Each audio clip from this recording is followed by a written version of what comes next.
Welcome back to another technical deep dive here in the debug zone. Today we're tackling a big question and breaking it down with insights from other users.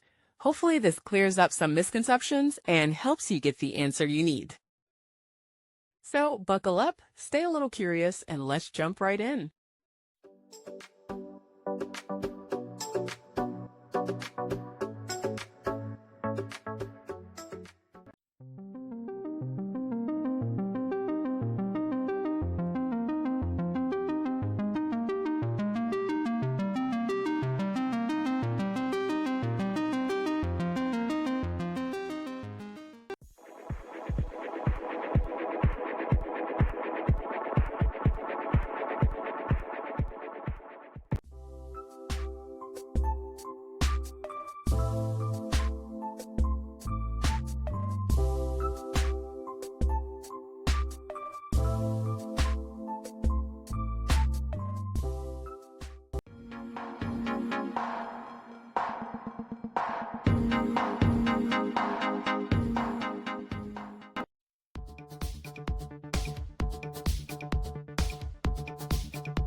And that's a wrap.